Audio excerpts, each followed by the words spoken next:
had some adventures at Palm Springs. Yeah. And you're here to share it with us. Alan, if you would. Yes. Let's just say that over the last, since Friday, I've seen 10 films. And we could just kind of go over some of these real quick. But Palm Springs International Film Festival, one of my favorite film festivals. It is international, meaning every film I've seen at the Palm Springs Film Festival, I've been reading them. They're all subtitles, and so we'll just quickly go over some of these. The first one was My Sweet Land. This is one of those documentaries where I've asked this question to a lot of documentarians. It's like, you go into a story and what's it like not knowing where it ends. In the case of My Sweet Land, the documentarian, the filmmaker, went into Armenia. And when Armenia declared its independence, it had this great wedding of 700 families. And this young boy here, Vreg, is one of those children of those 700 weddings. And so what the filmmaker intended to do is go into Armenia, interview these children, and see what life is like in Armenia. Well, as she was doing the early filming of this, war broke out. Vreg's land, or Vreg's town, was basically being overrun by the Azerbaijanis, and he was kicked out. And then at the peace treaty, he was allowed to move back in, and now they kicked him out again. But this movie is very interesting because it looks at a child and their perspective when it comes to war. And in Armenia, war is kind of always around the corner. And how does it change you? And the cameras were on him for about a year and a half. And it was supposed to be a lighthearted documentary, but it became about war. And you see his ideas and thoughts about war, violence, and guns change when his town is overrun by the enemies. He was forced to leave, and his father stayed behind to fight. Thankfully, his father survived. A lot of people didn't survive that fight. It only lasted a few months, or like 2 months. And at the end of the movie, not to spoil it, but there's a point where you got to teach your children how to fire a gun, and not only a gun, but a military grade gun. And you just kind of see the sadness in that, the irony and all that. The next movie, have you ever heard of Quisling? Have you ever heard the term Quisling? Or Quisling? I have not. Okay, so the movie is about so during the war, where was Norway and the Scandinavian countries? Well, they were kind of left out of it in a way. And the reason they were left out of it was because of the subject of this next film. Vidkun Quisling was the leader of Norway. He sort of created a coup and took over Norway. And the movie is about his trial for war crimes. And his war crime was basically the reason why the Nazis really didn't go in and ravage the Scandinavian countries like they did was because essentially Quisling here, he brought peace with the Nazis for the payment of all the Jews in Norway.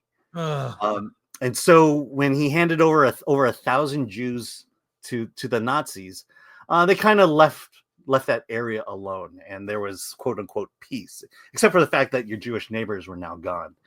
The other thing was he suffered atrocities growing up in Russia, and that they were and so along with handing over Jews, he went after and murdered Bolshevik sympathizers. But what this movie is very interesting because it opens with him being arrested for war crimes.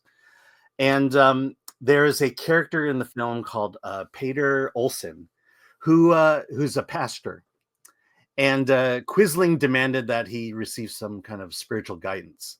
And the problem is the one that the leader of the church at that time was a staunch opponent of Quisling and wouldn't do it. And then it went to the next guy, he wouldn't do it. And then they somehow suckered Peter Olsen to do it. And so he goes in and he basically offers spiritual counsel to this man. And it raises a lot of questions. And this is what I like about this movie. It just raises questions. It makes you wrestle with its premise. Does a war criminal like this deserve forgiveness? Does he deserve God's grace? Can he even receive it from the position he's at? And everyone looked upon Peter Olsen with disdain for even attempting it. He's an evil man. You shouldn't even be offering him this the chance of forgiveness. And you kind of see these interactions and these relationships and these questions play out in this film. What I found interesting, though, is the filmmaker was there at Palm Springs, and he there were two things. One is he made the movie because he was concerned about fascism that was growing in America, growing around the world, and he never said the person's name, but you knew who he was talking about. And it's funny, but you watch the film, and it's really not, an indictment on our future president, but in the filmmaker, it sure seemed like it. It's like when we talk about the idea that Elphaba is Trump. No one sees it but us, but it sure plays out like the way she was being treated is the same way. Yep. The other thing is, during the Q&A, a fellow Norwegian asked the question. It seems like in the first half of the movie you humanized him, and the filmmaker went out of his way to say, yeah, that was my intent in this movie. I wanted to humanize Quisling, so you understood why he did what he did. You understood the passion he had for the Norwegian people. He loved the Norwegian people. It's just the choices he made, the decisions he did, and the actions he took were very much antithetical to that. But he will, one of the main themes in this is Quisling saw himself as the savior of Norway, and that's kind of where it's treated. A very interesting political battle. I like the movie, but I just when these people start talking about fascism and they think they're talking about a certain person when it's really about someone else and they don't even know it. That's my right. Okay. What else? What were some of the other highlights? Yeah. Okay. So did you film some Q&As? I did. I did from Saturday. For members only. The Q&As will be there for you. Yeah. In fact, the filmmaker Quisling, that'll be there from the first movie I talked about. They'll talk about there. The third movie I saw. This is Saturday. Third movie I saw was Twilight of the Warriors Walled In. I saw that too. You saw it? I saw it, like not at the festival, but it was in theaters. Oh, okay. It was crazy. It was crazy. It was great. First of all, the return of Hong Kong martial arts to America. This movie embodies all of it. It's so good. Great action. It's got that wire fu that it's funny because waifu. What I like about this movie is it feels like it's a passing of the torch from veteran Hong Kong action stars to the new generation of Hong Kong action stars. Sammo Hung is in this movie. Sammo Hung. Yeah. He looks old and decrepit in this movie. And then he has the most amazing fight scene at the end of it. And it's like, oh man, the guy can still fight. This movie is based on real events, but it didn't happen. Loosely based, but it plays out. It's almost like a fighting video game, like Street Fighter. It gets by the end of the movie, it gets ridiculous, and then it's open to a sequel. Right, so, and then it's worn. Then you feel worn out after watching it. Yeah, I paid to go see this. This actually came out about 6 months ago. Yeah, and here I saw it at the Santa Anita AMC. Plays a lot of Chinese films. Yeah, Asian cinema. So I go there for that. Yeah, and the best thing about this movie is the walled city, Kowloon. It was an actual city, but the way they built it, the production design of it, it is claustrophobic. Everything's a weapon, and I'm sure after every battle, everyone who fought had to get a tetanus shot. It feels almost video game inspired by the over-the-top action. If you can find this film, Twilight of the Warriors Walled In, see it. I don't know if it's out on I saw it in the theater. I assume it'll be on some streaming service, whatever. It's epic. It didn't really get a big release in the US, but No, it didn't, I but quite it's so good. yeah, it's so good. I'm so glad you saw it. Yeah, my only complaint is the second, third act. Because I was kind of done with the movie, and then that It goes on a final third little act. long. It Yeah. goes on a little long, but that final third act is awesome. Yeah. It's like a showdown. Mhm. It's And so and good. that's where, it's that final boss moment. And it's also there's drama beneath it too. It's not just fighting. Mhm. There are like reveals and just really good drama. I can't be the only supporter of Asian cinema.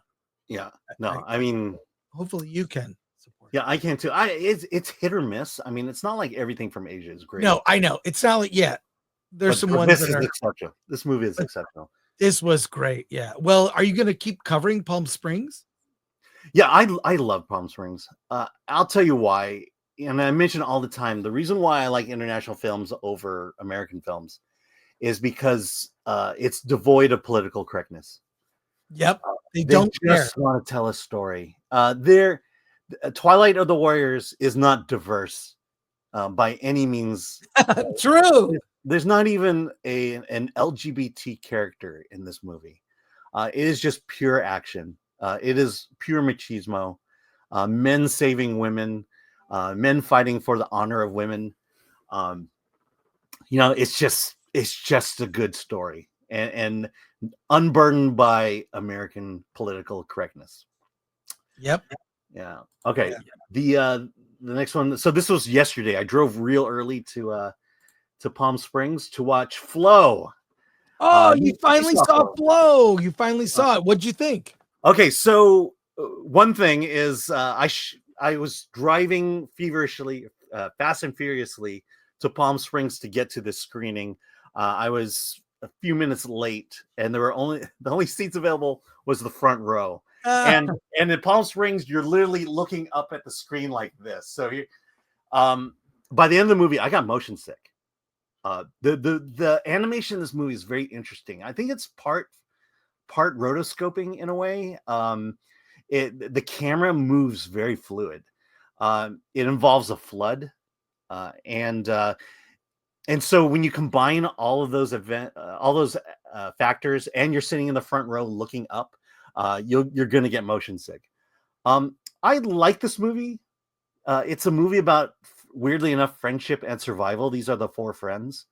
It hits on a couple of themes. This is kind of an apocalyptic story, right? Where it's. I mean, I likened it to Noah's flood, where the entire world gets flooded, and that these four animals work together to survive. It's mostly focused on the cat. There are no people in it, but remnants or artifacts of people. And they're not talking animals. They're not talking animals. The one thing I thought about after watching this was, what role would Kevin Hart play? Which one of these animals would Kevin Hart play? Be a dumb American remake. Yeah, that's the thing. I really like it. Yeah, I'm sorry. I'll just say, if this was an American story, they would be talking and it would be celebrities voicing it. You were going to say? Yeah, I really like this film. And by the way, this won a Golden Globe for Best Animation. It's also very foreign, so it's different than, I feel like the American animated features they're super commercial and super like pushing. They're almost predictable. This was very unpredictable. That's why I liked it. And the animation was amazing. Yep. There was surprises. There are two characters who are friends of these four. One of them is a bird, and the other one, I won't spoil it, but is less obvious. Right. But I think midway through, I realized, I think this character is a friend of theirs. He's just it's just not appearing throughout most of it. But it's by the way, this is available on VOD. Yeah, it is available for purchase or rent on VOD. Yeah, but if you can see in a theater. I would also say that this is one of those animated films you could take your older kids to. Because there's a level of sophistication that is sorely missing from American animation, that I think children will understand. Well, it's on the level of Wild Robot. This isn't, and it's sort of like, if Wild Robot's here and Minions is here, Flow is more towards Wild Robot. It's smarter and a story that you can. It's also it's 90 minutes. It's Yeah. not long, so and yeah, I quite enjoyed it. Yeah, and it will make you motion sick. This is the weird movie. It's called Grand Tour. I'll go through it real quickly, but it's a Portuguese production shot out of Myanmar. It's about this. It takes place in 1918. This guy is a minister to Myanmar. His fiance is coming to visit him so that they can get married. He doesn't want to marry her, so he escapes, and she starts chasing him. Give me a second. So she starts chasing him, but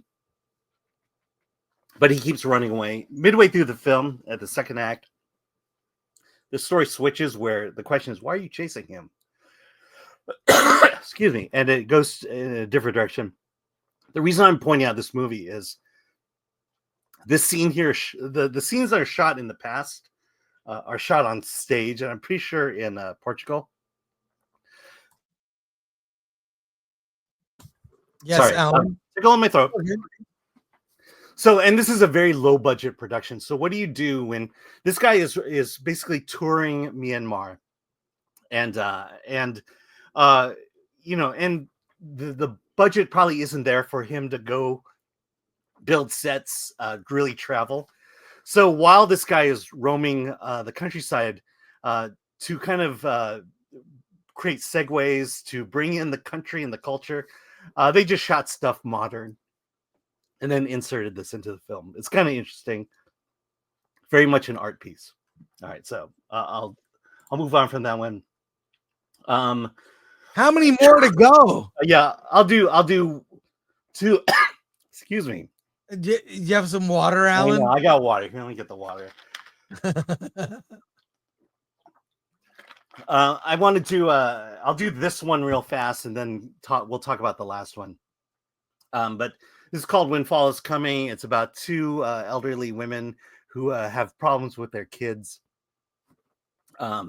Well, one's in prison, the other hates the other, and there's a child involved. With the grandmother wants to be with the child, but the grandchild because she misses him. But there's this disdain the kids have for them. All that to say is this is a really good film. It's a very touching film. It's from France, and like I say, it's devoid of political correctness. Which it can't be better than Thelma. Yeah, no, it's not better than Thelma. But the one I do want to talk about is this documentary called Count It Out. It's about it's a documentary. I actually saw it in Newport Beach. Forgot to write the review, but now I saw it again. But it's about math, and it's about the problems of the American educational system when it comes to math and teaching math. The idea that boys are good at it and that we write off girls. There's a little bit of race, the racism aspect of it, but it's not what you think it is. But it's just basically saying the whole point of the documentary is that math and advanced math is important. The fact that that on its own, you're teaching kids how to think critically and how to problem solve. Which is why we teach trigonometry and analytic geometry and all that other stuff. And that kids can understand these things. The racial aspect of it was that when you go into inner cities, Black-dominated areas, the idea of education is we're going to teach education at the level they're at. And so they're only going to teach them the math that they're able to understand, and that they won't bring in these higher level versions of math it's basically the racism of low expectations or prejudice of low expectations. The thing about this documentary is half of the movie I was fully on board. It had a lot of great things to say. The other half of the movie I thought got it completely wrong. For example, I'll tell you one thing that got wrong. It was the issue, believe it or not, gerrymandering is a mathematical problem. And that the way districts are gerrymandered is done through an advanced algorithm.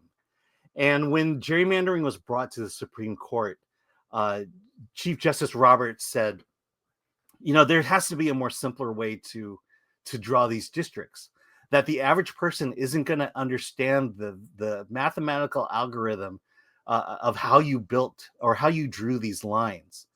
He called it mathematical gobbledygook. And then all of a sudden the press took off at that Supreme Court Justice Roberts called math gobbledygook. And this was like infuriating. The other thing was, they had a guy come on and he said, sometimes math needs to be more practical.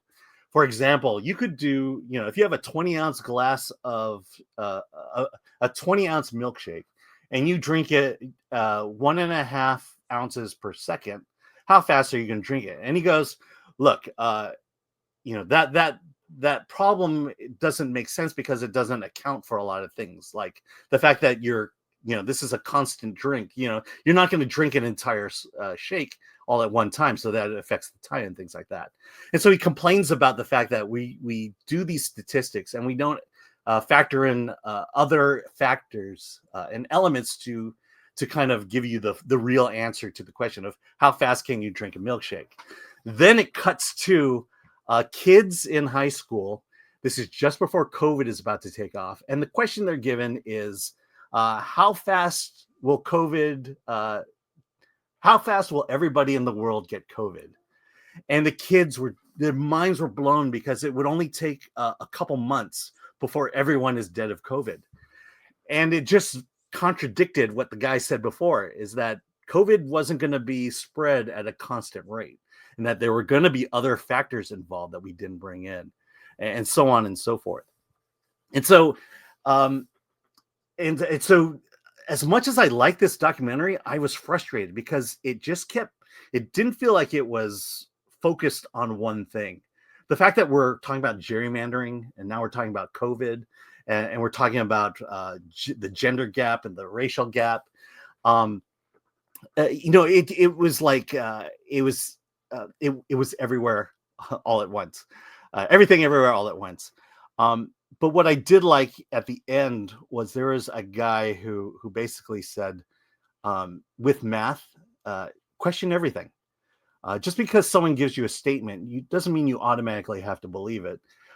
Let's break it down. He called it, I think it was contrary analysis or something like that. So the example he gave was dogs have 4 legs, cats have 4 legs, goats have 4 legs, cows have 4 legs. Therefore, all animals have 4 legs. And he said this to a bunch of first and second graders. And he said, am I right? And then he said, go talk to the person next to you. And am I right or am I wrong? If I'm wrong, why am I wrong? And the kids just began thinking about that statement and critically analyzing it, and said, no, fish don't have legs at all. People have 2 legs. Birds have 2 legs. And it was like, again, this movie was half gold and half garbage. And so I would say for this movie, I would definitely watch it and you critically think about it. There are things that are brought up that are great and things that just don't make sense. So there you go. We'll end it on that one. Well, thank you for your capsule reviews.